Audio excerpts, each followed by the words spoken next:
Without further ado, we'd like to start with the bad news.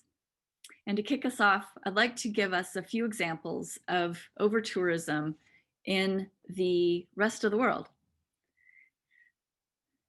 I think it's important to nestle into the bad news so that we all have an understanding of how things can go if we don't address it proactively.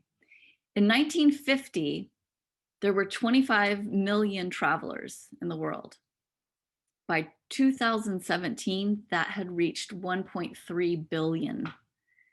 And the projection is 1.7 billion by 2030. Obviously, the pandemic has had an effect, a temporary pause, but we don't know what the effect will be going forward. Yosemite, for example, gets 4 million visitors a year and has 3-hour queues to get into the parks. Boracay is a 4 square miles island, so it's very small. And it went from 260,000 visitors in 2000 to 2 million by 2017.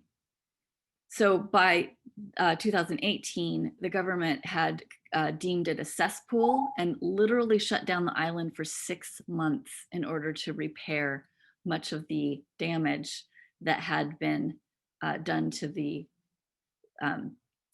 reefs through pollution, and also by unmonitored snorkeling, which had destroyed 70 to 90% of its coral reef. Angkor Wat had 2.5 million visitors in 2017. And the numbers of folks who went through the ruins were starting to really hurt the ruins, but also the growth of the urban areas around it were putting real strain on the water supply, so that the scientists worried that that lack of water in the base water would start to trigger collapse in the monuments themselves. The Masai Mara Reserve in Kenya was seeing hundreds of new lodges built, and the animal habitats that they came to see disappear. Petroglyphs in the Moab were defaced in April. And so it's not any surprise that we're seeing tensions between locals and tourists in all areas of the world.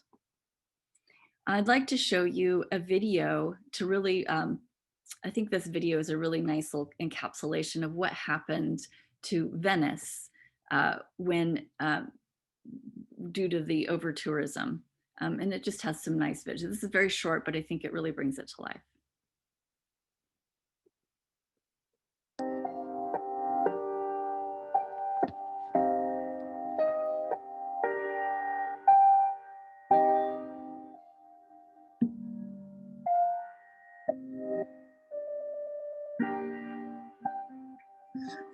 It's a fight. Every day it's a fight. And we still survive, but I'm not. They call us the pandas of Venice, the few left citizens. There must be a way to contain this.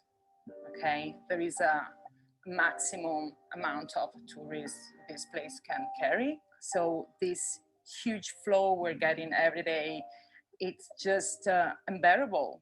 Every single day you find a problem, when you had to cross the street, when you had to buy something, when you had to get the public boat. It's kind of destroying the community because everything is catered for tourists. There are more short-let flats than permanent residency for locals.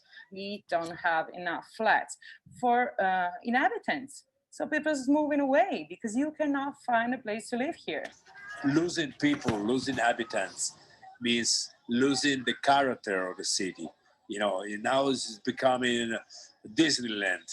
All the butchers, the bakers, the pharmacies, the dressmakers are all going and being replaced by souvenir shops. We are losing the meaning of the city.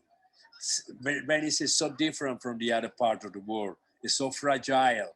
It's so weak somehow. There's no indication of tour operators educating the visitors, to respect the locals, respect the size and the layout of this town, which is very, very unique. As you see the gondola, yeah, you should film that. You should film that. Look at that. Look at the mess. Kayak, Venice kayak. They cross in a place where all the gondola cross, and this is completely crazy.